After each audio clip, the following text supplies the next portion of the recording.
My name is John Patrick. I'm notionally the president of Augustine College, whatever that means. I mean, it is a very small tin pot organisation, but one that I hope all of you know about, but you're not doing enough publicity for us in the Ottawa area.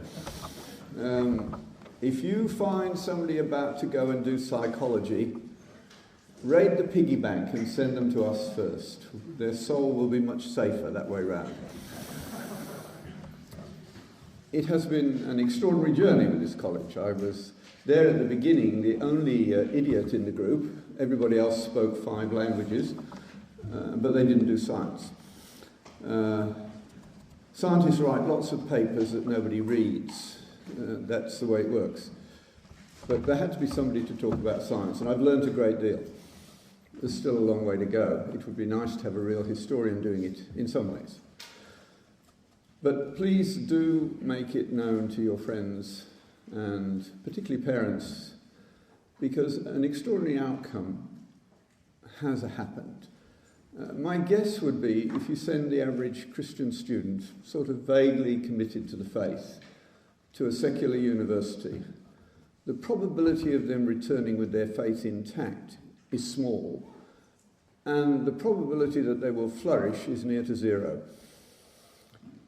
That's what started the college, and what we realised after reading for 4 or 5 years together was that the way to deal with this was actually to give them a sense of who they are, which means history. Particularly in the sciences, most of the students are ahistorical. They don't know who started what when. And when they start to understand those things, they realise that the Western world, the world in which we live, into which most people wish to emigrate, was founded by the conjunction of Hebrew and Greek thought modified by the church. Nobody else had a major input into it. That's who we are. And only since the Endarkenment, I refuse to call it an enlightenment, it wasn't. I prefer MacIntyre's term, the Endarkenment. We have been losing our way in terms of historical depth. And most people realise that now, because they're beginning to realise that faith needs a place in our society. The 2 most striking examples I've come across in the last few years are Robert Fogle from the University of Chicago and Jürgen Habermas, a neo-Marxist philosopher from Germany. And to take the latter, he wrote a little book with a man called Ratzinger that you might know better as Bennett. And in that book, he says, anybody who does not recognise that our ideas of justice in the Western world come from the Jews, and our ideas of compassion come from the Christians.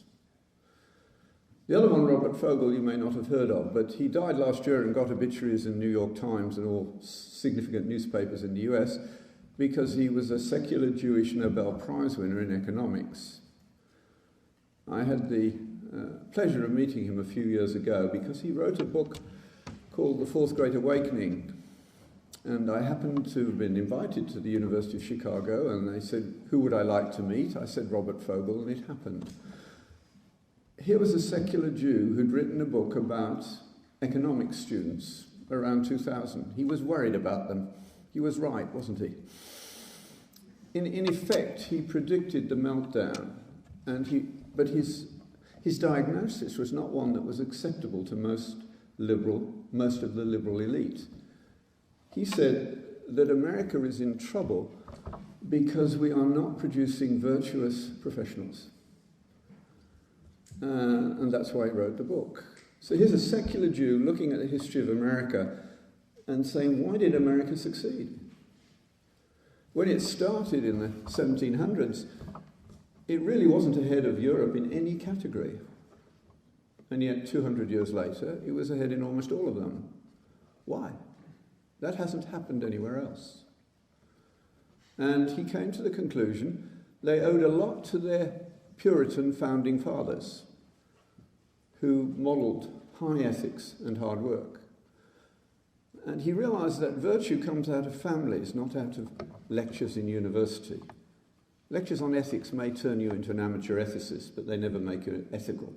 Your mother does that. Even if she doesn't know the meaning of the word ethics, she can still make you ethical. Your father should do it, but he doesn't usually put as much into it as he should. And when I asked Robert Fogle why he wrote the book, he said, well, although I'm a secular Jew, I did a very un-Jewish thing. I married a black Episcopalian lady. And she had died a year or two before, and he missed her deeply. And he said, when she had gone, I realized that the reason I was proud of my children is because of what she had taught them, not what I had taught them. And she had taught them what it means to be good citizens, to be virtuous. And it has to have a religious base. So when people like Fogle and like Jürgen Habermas are saying we have to find a space for regular renewal of faith if we're going to survive, we know that something important is happening. Of course, most Christians are not even aware that the liberal elite are worried. The fact that Andrew has been appointed to the job that he has is part of this. He is, of course, by far the most famous member of our college. There's several people, other Andrew Bennetts who thought themselves as famous are now pushed on to the second page when you Google Andrew Bennett. That's nice. The government is really doing it. I suppose you could classify people by the number of pages of Google they get before somebody else turns up. I don't know what the record is, but it must be pretty big.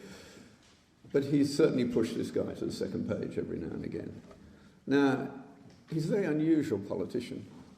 I mean, for me, it's very interesting to watch him as the younger generation. Looking at the dates, I realised that I got my undergraduate degree, which is what an MD is, some 30 plus years before he got his, which means that I'm well past my sell-by date and I should be leaving soon. He's not past his sell-by date, as you will be finding out in a few minutes. He also is addicted to getting bits of paper called degrees. So whether they're worth the trouble, I doubt at my stage. My curriculum vitae used to be papers, it's now my grandchildren. My papers have now become my curriculum vanitas, because nobody reads them anyway, at least I hope they don't. Except one. But he's busy in that way. He got his undergraduate degree at Dalhousie in history, then he went to McGill and got a master's, and then he went to Edinburgh to tell the Scots how to leave Scotland, I think, really, but he got a PhD in political science. And now he's working on getting a degree in theology right here on Main Street, but not in St Paul's. I never pronounce it properly, but those of you who go there know what I'm talking about. The Shatipsky Institute, but I don't know how to pronounce it. But the most important thing is that he came into our bailiwick, into our arena of knowledge. He's the godfather of one of my grandsons, which is one way I knew him.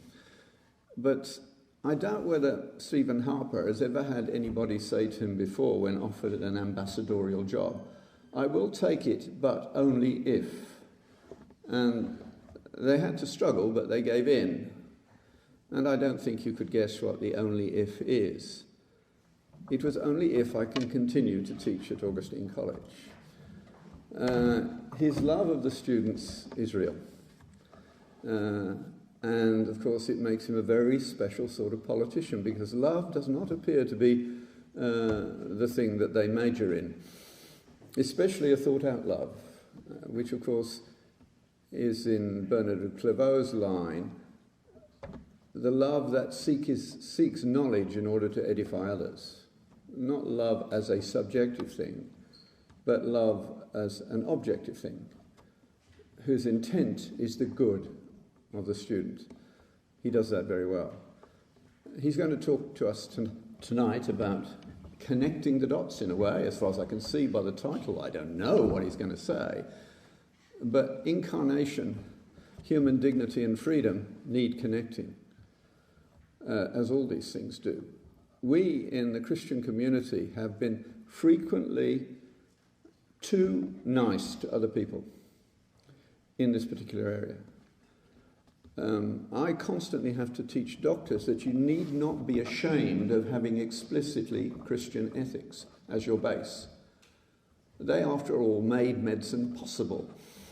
Secular ethics is destroying it. What you need to do is show the difference. So to connect incarnation, human dignity and freedom is worth thinking about. And I'm looking forward to what Andrew has to say. Being back in this room, getting flashbacks to my first year Greek exam and I think roughly half a chapter of Revelation we had to parse out. So if I have a lapse or I have a flashback while on the stage here, you'll understand why. It goes without saying that it's a great honor for me to be here, and I appreciate John Patrick's very kind words of introduction. John is very fond of saying that this experience of his being at Augustine College over these past 17 years is the greatest pedagogical experience of his career. And I would second that for myself.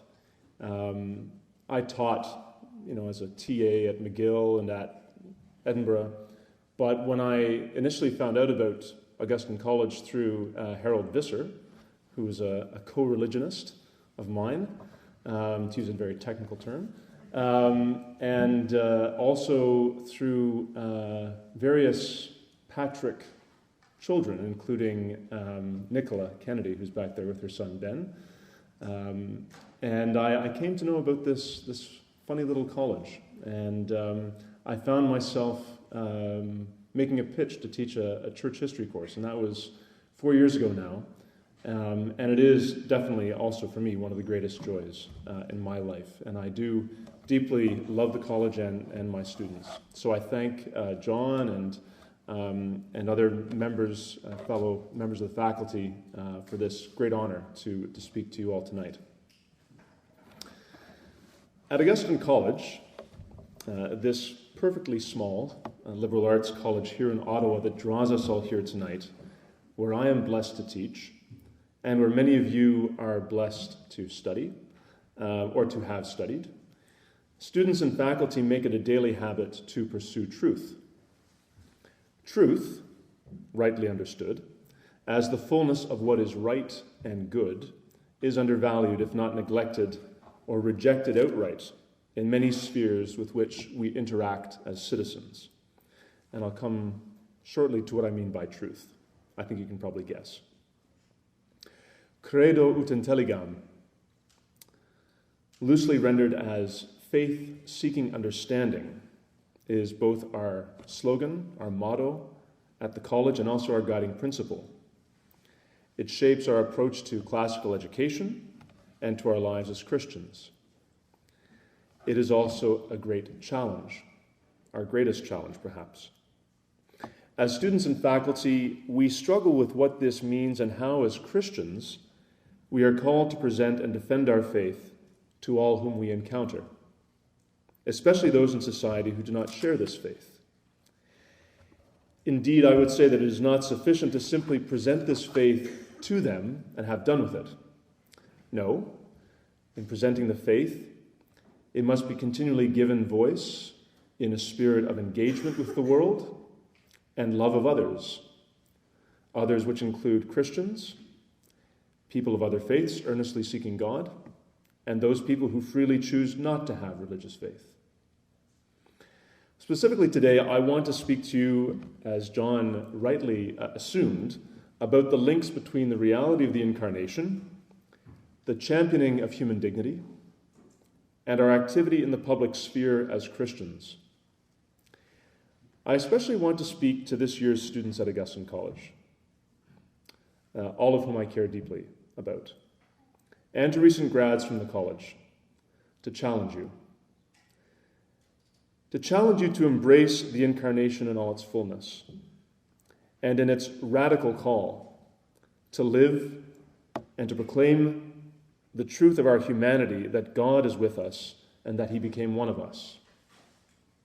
That's an amazing concept that we probably don't spend enough time as Christians really meditating on this central mystery of our faith. To go further, we can state that the mystery of the Incarnation reveals to us that we are essentially good, that we are created in the image and likeness of God, as we've often heard, that Christ shows us what it means not only to be God, but what it means to be fully human, and that we must, and there's no option here, that we must recognize the essential humanity in others, to live this truth, to draw others to it, and to proclaim it to the world. Let me now move into what I think is, after the Holy Scriptures, a key point of reference for our unfolding of the Incarnation, and that is St. Athanasius of Alexandria's classic text on the Incarnation. And through my lecture tonight, I'm going to be moving in and out of various patristic texts and other texts that point to the importance of human dignity and that bear connection to the Incarnation. And I think my students would have been tremendously disappointed if I hadn't, again, found myself dwelling somewhere between the year 325 and 800. I think they would probably have walked out. But have no fear. I'm dragging you back into the mists of the Eastern Church. In St. Athanasius of Alexandria's classic text on the Incarnation, towards the conclusion, he declares the following, and I quote, "He, indeed, assumed humanity that we might become God." This is the classic quotation that comes out of Athanasius. He, indeed, assumed humanity that we might become God. He manifested himself by means of a body in order that we might perceive the mind of the unseen Father. He endured shame from men that we might inherit immortality.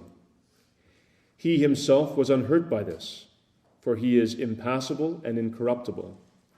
But by his own impassibility, he kept and healed the suffering of men on whose account he thus endured. In short, such and so many are the Saviour's achievements that, following from his incarnation, that to try and number them is like gazing at the open sea and trying to count the waves.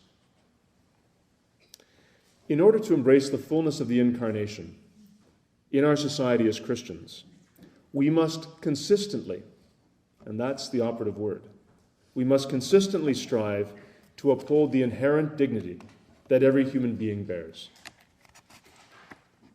That is why I'm in the position that I'm in. As ambassador of religious freedom, it's about human dignity, not theology. And that's what motivates my work and the work of our office. The advancement of human dignity in all matters, especially in our encounters with the public sphere, is of paramount importance. Our advancement of human dignity is fundamentally and permanently anchored in the ever-present reality of the Incarnation, the mystery of which St. Athanasius serves to further expound to the Church. This ever-present reality is the image and likeness of God in all whom we encounter. And you're going to think that I'm repeating myself, but I am doing it for a purpose, because I want us to really focus in on this point. This ever-present reality is the image and likeness of God in all whom we encounter. We are confronted with the image of Christ in each other, and at the same time, we are confounded and often wounded by our inability to fully perceive it. This limited and flawed perception of ours of the Imago Dei, the revelation of God's infinite love in the Incarnation, is something that we must vigilantly seek to heal. This flawed perception, this is what we must heal. Why? So that we may continue to seek Christ in each other, and in so doing, be driven to champion the inherent dignity of every human being. We must continually and vigilantly seek to heal this often inability of ours to perceive the image and likeness of God in others, so that we can then become a full champion of human dignity. We must champion the dignity of every human being in all forms, at all stages of life, as manifested in all, regardless of race, gender, faith, or political opinion. One of the seminal modern texts, I'm going to leap forward roughly, 1,600 years or so? One of the seminal modern texts on applying incarnational theology that we gain from Athanasius' sort of unpacking of the scriptures, one of the seminal modern texts on applying this incarnational theology to this central question of human dignity is the Second Vatican Council's seminal document on religious liberty, Dignitatis Humanae. And I'm going to draw upon this document for the next part of my remarks. Here's the first quotation I want you to think about.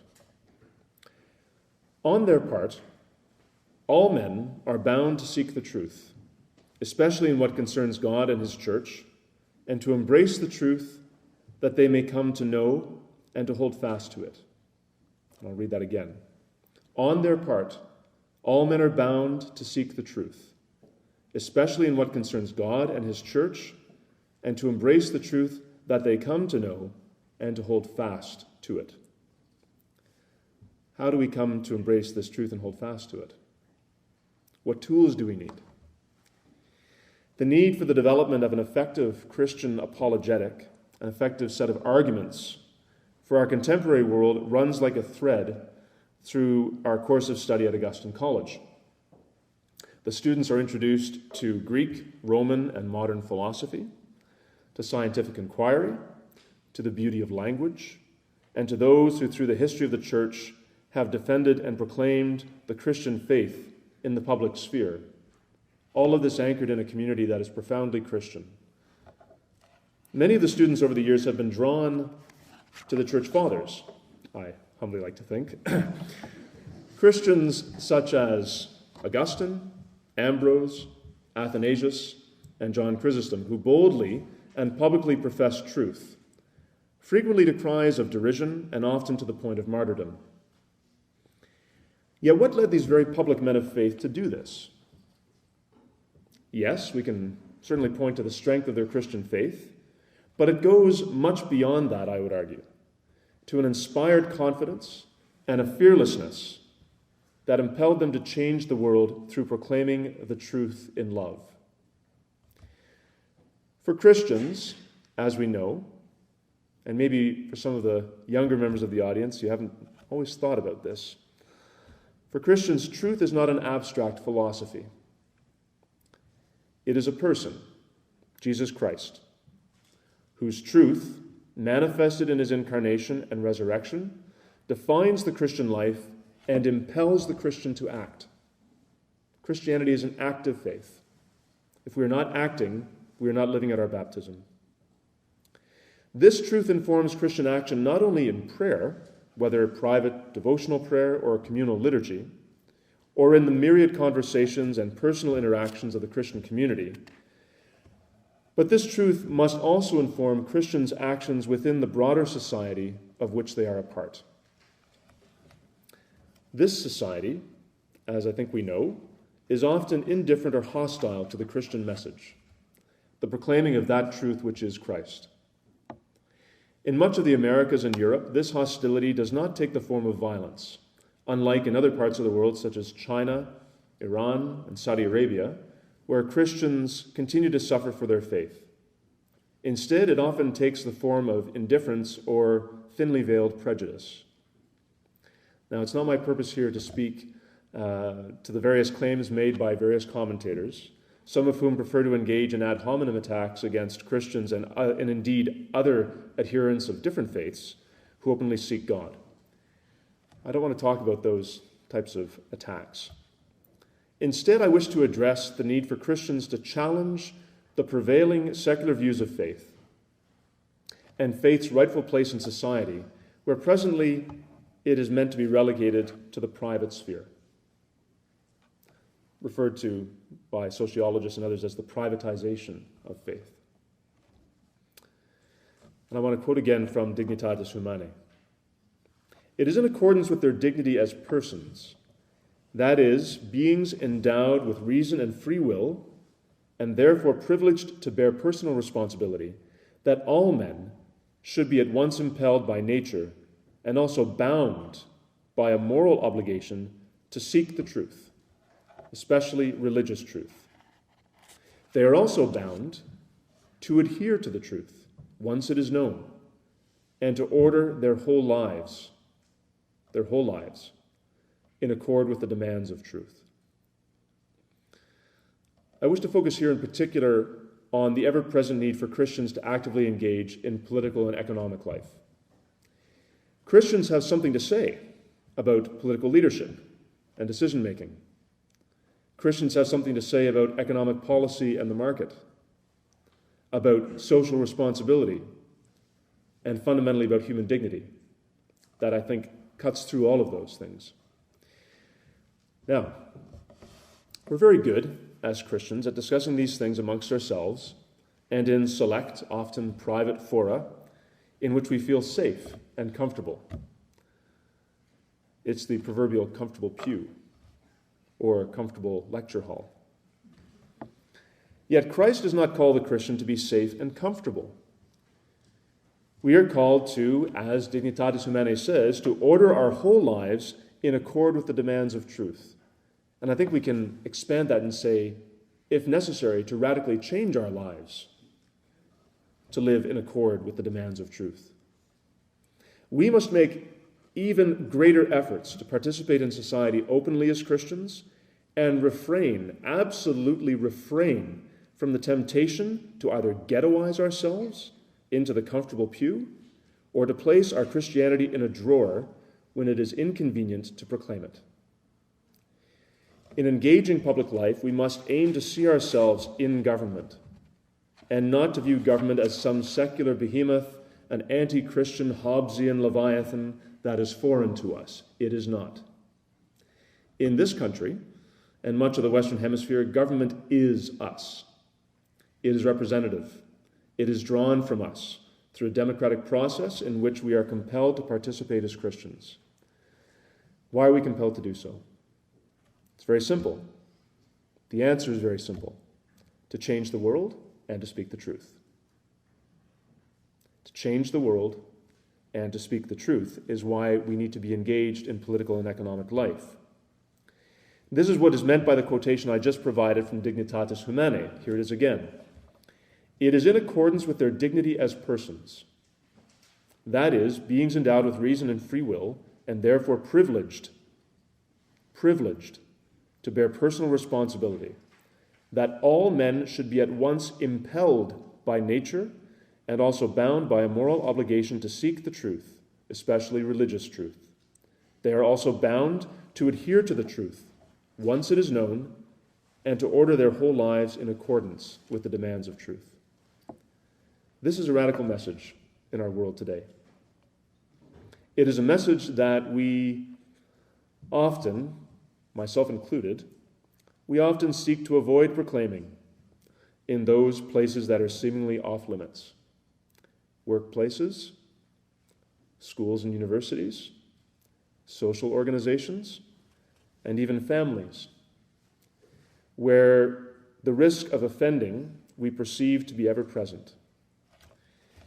Yet how can we do this? How can we order our whole lives in accord with the demands of truth? From where do we gain the courage, the fortitude, the perseverance to speak out? If there's one thing the Christian life is about, it's about perseverance. Where do we gain the courage, the fortitude, and the perseverance to speak out, engage, and actively participate? We gain this from prayer, to be sure, and from our participation in the life of the church. But we also need role models. Christians present today within the body of Christ, and those who have preceded us to this point towards and have urged us towards right action.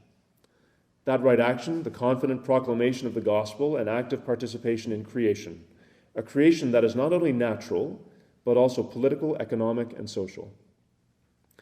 In the last half-century or so, people such as Jean Vanier, Bishop Trevor Huddleston, and Blessed Teresa of Calcutta are examples of those who have taken hold of their baptism and proclaimed it in the public sphere in a way that has galvanized their fellow Christians and effected change in the world.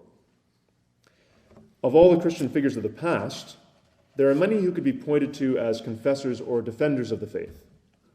Those we look to as bold advocates who challenge prevailing views in order to bring people to truth.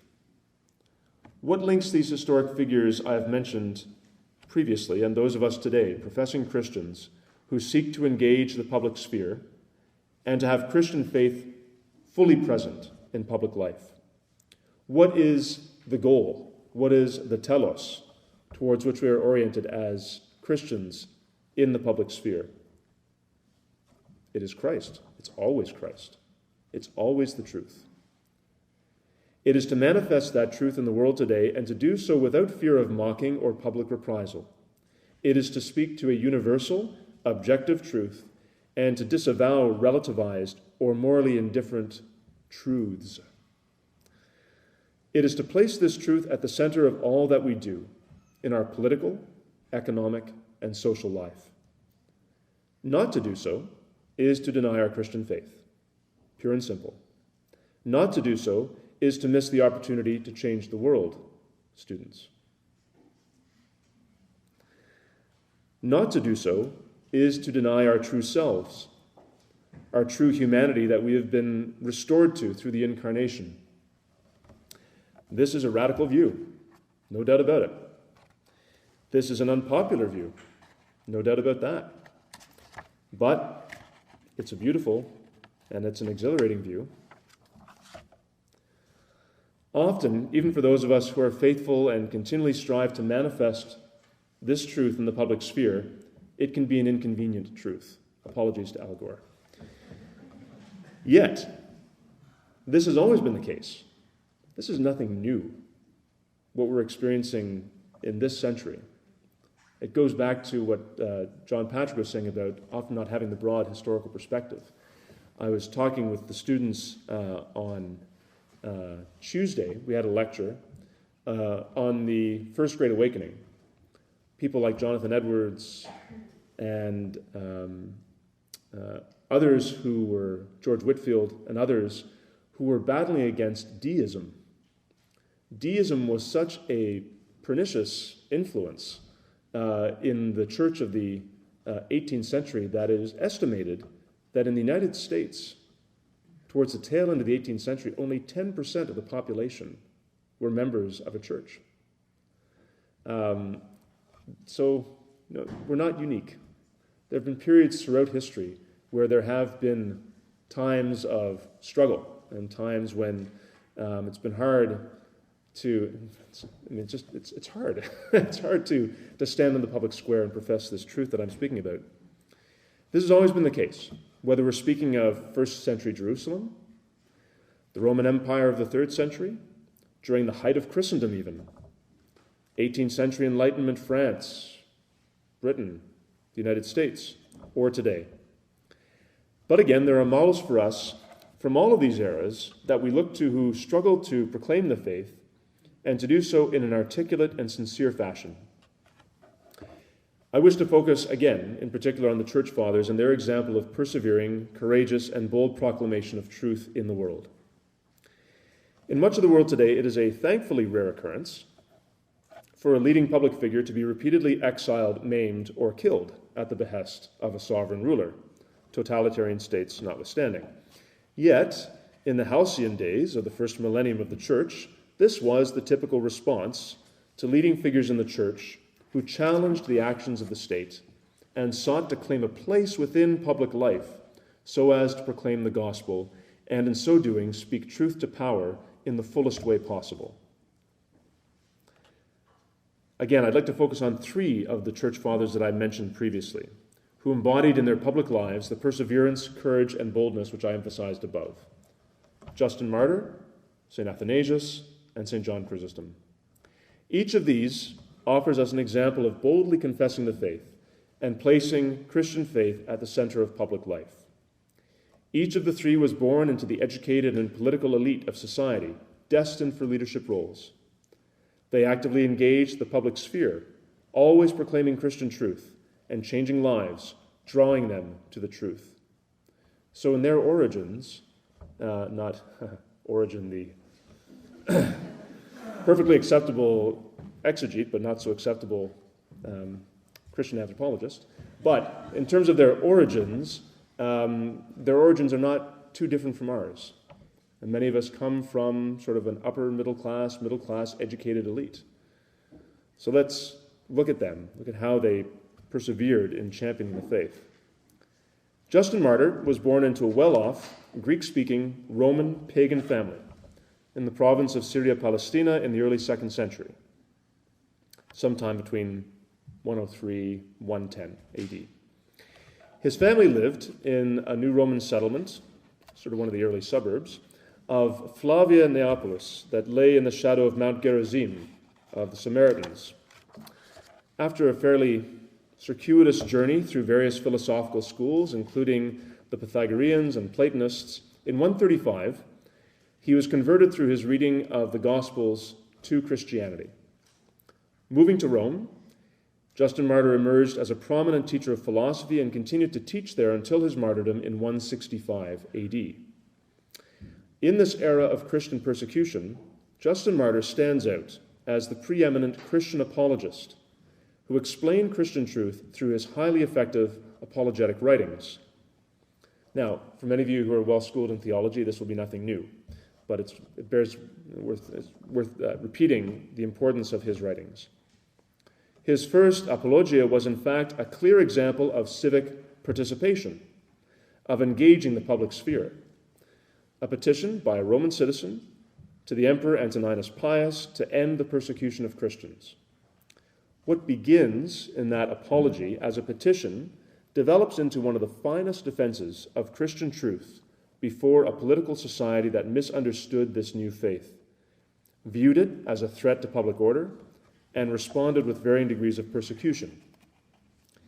In his apology, Justin consistently expounds on the preeminence of truth and its public proclamation, and I'll quote, "Reason directs those who are truly pious and philosophical to honor and love only what is true, declining to follow traditional opinions if these be worthless. For not only does sound reason direct us to refuse the guidance of those who did or taught anything wrong, but it is incumbent on the lover of truth, by all means, and if death be threatened even before his own life, to choose to do and say what is right." Sounds a lot like Dignitatis Humanae. It is incumbent on the lover of truth, by all means, and if death be threatened even before his own life, to choose to do and say what is right.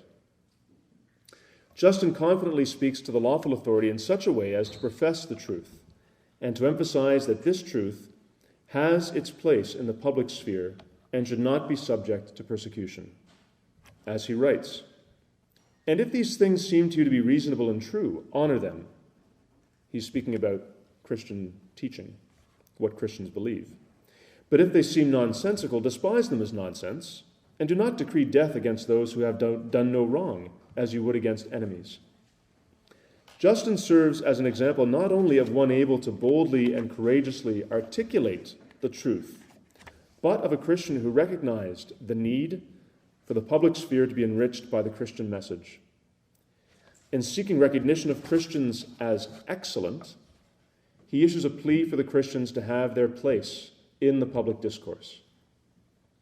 We can then, by extension, say that it is imperative that Christians claim this place within the public sphere and to use it to confidently profess truth and do so in love, since the truth is love. And humility should be added. This place in the public sphere is not to be claimed to the exclusion of others, either members of other faiths or particular philosophical persuasions. It is a place where we are compelled to confess our faith and relate that faith to the political, economic, and social issues and challenges that exist within our society and that Christianity responds to with the message of the gospel. St. Athanasius, who we've already spoken about, was Bishop of Alexandria in the first half of the 4th century. Born in Alexandria in 296, his public life began early on when, as a deacon of roughly 30 years of age, he attended the Council of Nicaea in 325 AD, as assistant to his predecessor as bishop, Alexander, In this era of the Arian heresy, Athanasius emerged as the great defender of Christian Nicene orthodoxy through his preaching and through his writing of such seminal works as On the Incarnation, Against the Heathen, and The Life of Antony. At that point, when much of the church had embraced Arianism, Athanasius stood tall as confessor of the true faith, and the phrase Athanasius contra mundum, Athanasius against the world, as the now proverbial phrase has it, emphasized sort of what his position came to be in the defense of the Orthodox Christian faith. And I'm using orthodox with a small o. His great work on the Incarnation is not high theology, philosophical or speculative in its content. It is the fullness of the Catholic Orthodox faith, small c, small o, capital F, that the Church had received from the apostles, capital A.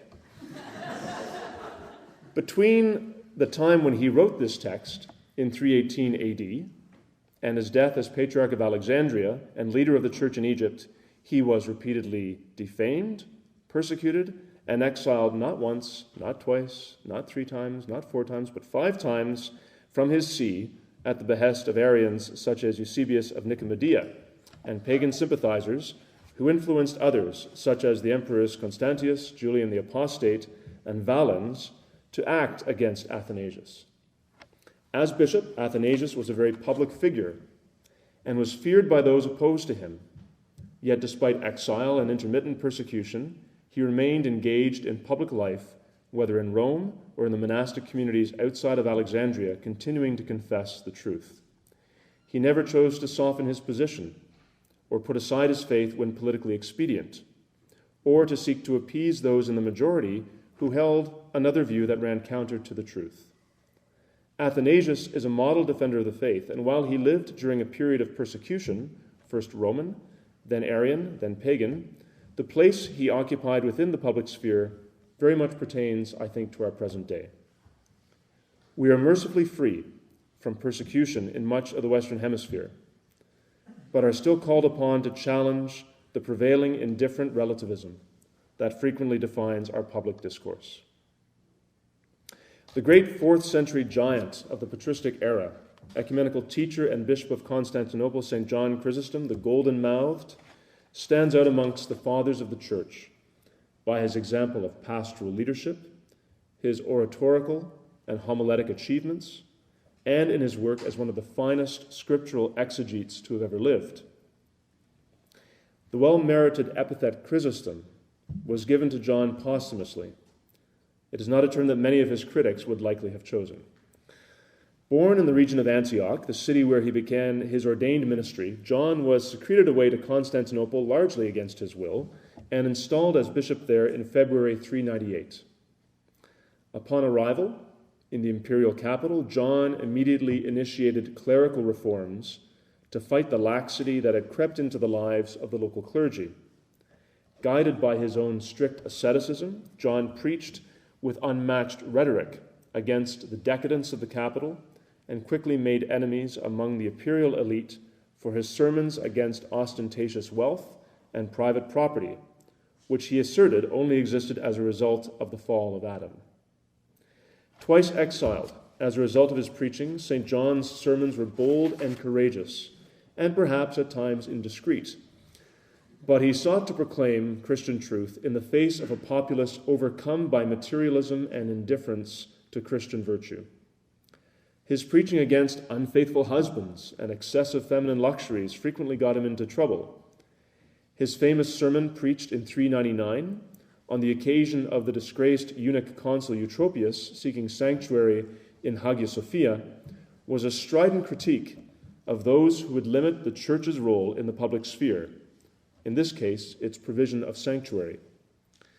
The homily on Eutropius was also a clarion call to Christians to publicly show mercy and forgiveness, and thereby transform society into something more human, kind, and merciful, bearing witness to the image and likeness of God, professing the centrality of human dignity. And I quote from that homily. For he says, that is, God, for he says, I will have mercy and not sacrifice, And throughout the Scriptures you find him always inquiring after this, and declaring it to be the means of release from sin. Thus then we shall dispose him to be propitious to us. Thus we shall release ourselves from our sins. Thus we shall adorn the church. Thus also our merciful emperor, as I have already said, will commend us, and all the people will applaud us, and the ends of the earth will admire the humanity and gentleness of our city, and all who hear of these deeds throughout the world will extol us. St. John Chrysostom, is thus held up as a role model of a Christian living in the center of the political world, the very center of the political world, who proclaimed truth boldly and courageously, with a clear call for a transformation of society into one that exemplified charity and mercy. These universal principles, these universal virtues, are frequently lacking today, or they are cast in a secular light shorn of their deeper meaning that is drawn from the truth of the Incarnation, that all of us bear the image and likeness of God, the Imago Dei. And it behooves us to act truthfully towards one another and to change the world into one which is more human. Last quotation from Dignitatis Humanae. Truth, however, is to be sought after in a manner proper to the dignity of the human person and his social nature. The inquiry is to be free, carried on with the aid of teaching or instruction, communication, and dialogue, in the course of which men or women, this is 1965, explain to one another the truth they have discovered or think they have discovered, in order to thus assist one another in the quest for truth. Perhaps this is not the place to make these assertions about Christian faith and its place in the public sphere.